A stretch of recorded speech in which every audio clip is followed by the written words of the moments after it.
Good afternoon.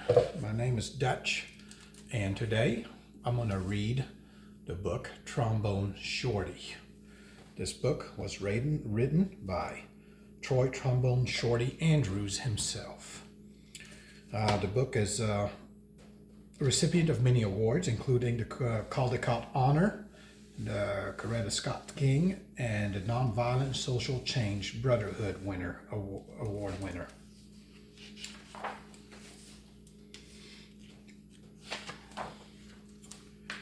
Where yet? Where yet? We have our own way of living down here in New Orleans, and our own way of talking too. And that's what we like to say when we want to tell a friend hello. So, where yet?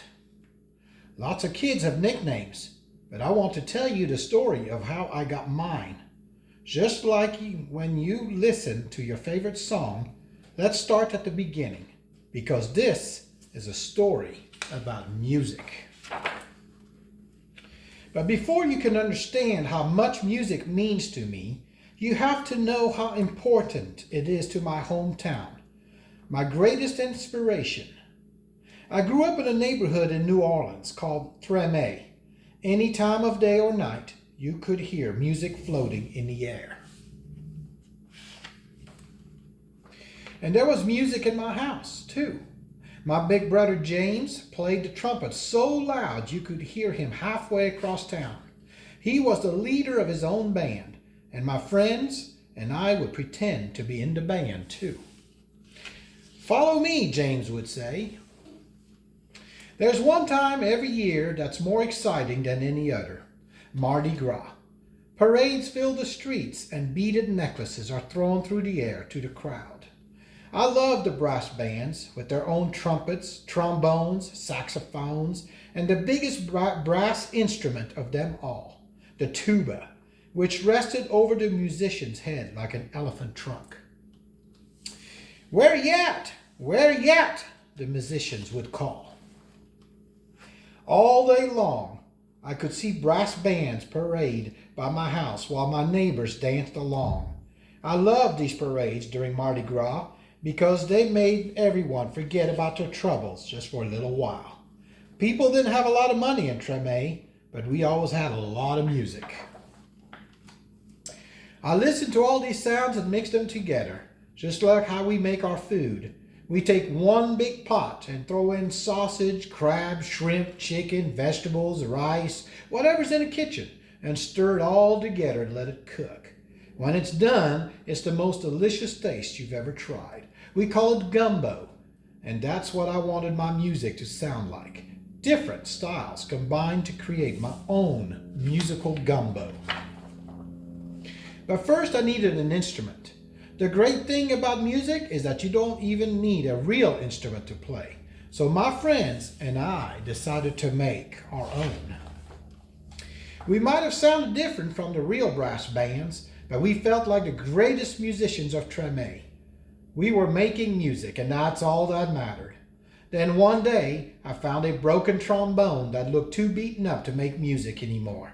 It didn't sound perfect, but finally, with a real instrument in my hands, I was ready to play. The next time the parade went by my house, I grabbed that trombone and headed out into the street. My brother James noticed me playing along and smiled proudly. "Trombone Shorty," he called out, because the instrument was twice my size. Where yet? From that day on, everyone called me Trombone Shorty. I took that trombone everywhere I went and never stopped playing. I was so small that sometimes I fell right over to the ground because it was so heavy, but I always got back up and learned to hold it up high. I listened to my brother play songs over and over, and I taught myself those songs too. I practiced day and night, and sometimes I fell asleep with my trombone in my hands. One day my mom surprised me with tickets to the New Orleans Jazz and Heritage Festival, the best and the biggest music festival in town. We went to see Bo Diddley, who my mom said was one of the most important musicians of all time. As I watched him on stage, I raised my trombone to my lips and started to play along. He stopped his band in the middle of the song and asked the crowd, "Who's that playing out there?" Everyone started pointing, but Bo Diddley couldn't see me because I was the smallest one in the place. So my mom held me up in the air and said, "That's my son, Trombone Shorty." "Well, Trombone Shorty, come on up here," Bo Diddley said. The crowd passed me overhead until I was standing on the stage next to Bo Diddley himself. I walked right up to the microphone and held my trombone high up in the air, ready to blow. "What do you want me to play?" Bo Diddley asked. "Follow me," I said. After I played with Bo Diddley, I knew I was ready to have my own band. I got my friends together and we called ourselves the 5 o'clock band because that was the time we went out to play each day after finishing our homework. We played all around New Orleans. I practiced and soon my brother James asked me to join his band. When people wondered who the kid in his band was, he'd proudly say, "That's my little brother, Trombone Shorty. Where you at?" And now I have my own band called Trombone Shorty and Orleans Avenue, named after a street in Treme. I've played all around the world, but I've always come back to New Orleans. And when I'm home, I make sure to keep my eyes on the younger musicians in town to help them out, just like my brother did for me. Today, I play at the same New Orleans Jazz Festival where I once played with Bo Diddley. And when the performance ends, I lead a parade of musicians around, just like I used to do in the streets of Treme with my friends. Where yet? Where yet? I still keep my trombone in my hands, and I will never let it go. I'd like to say the city of New Orleans raised me in Treme. Music was everywhere, from church to the street, to my every own house. My grandfather, Jesse Hill, was a musician, and my brother James was a musician. And then I wanted to be just like them. There were people always coming and going from my house, but music was the thing we had in common. No matter how tough things got, listening to music always made me feel better. When I was very young, my neighborhood friends and I would pretend that we were like the brass bands that would parade down our streets. And because we couldn't afford instruments, we really did make them out of whatever we could find. The box of a 12-pack of soda would be fastened around the neck with Mardi Gras beads to become a drum, and pencils became drumsticks. I used to hoist an old big wheel bicycle over my shoulder and pretend it was a tuba. Empty bottles became horns and wind instruments.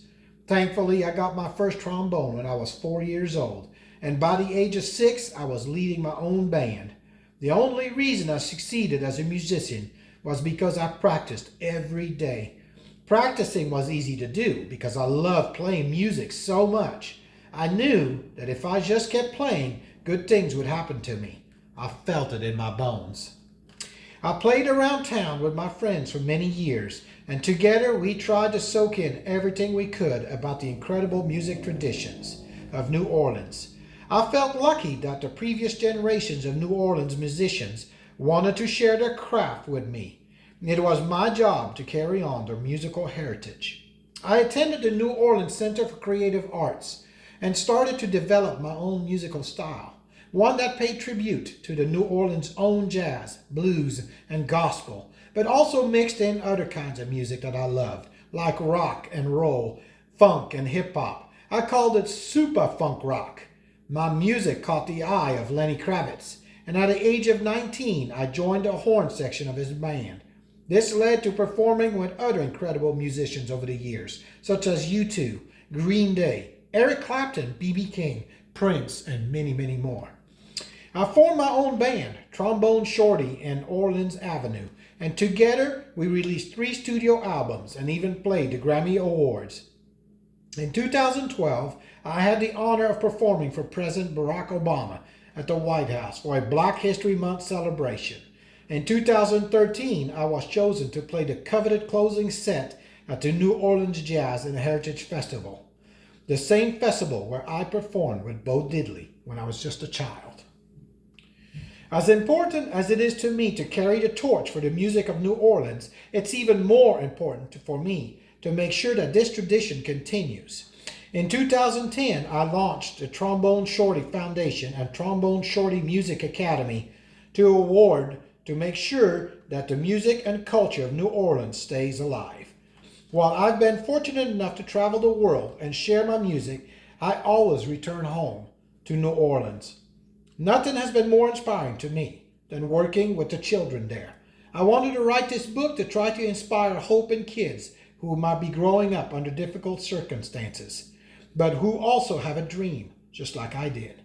I'm living proof that as long as you work hard, you can make your dreams take flight. And this is the end of Trombone Charlie. I really didn't think I would like this book in the beginning, but the title kind of caught my eye, and after reading it, it actually still brings tears to my eyes. So I hope that you take the minute and pick up Trombone Charlie and read it for yourself. Maybe read it to your kids, because this is a really great and inspirational story. My name is Dutch, and we're done with today's book, and I hope that you like it. Thank you.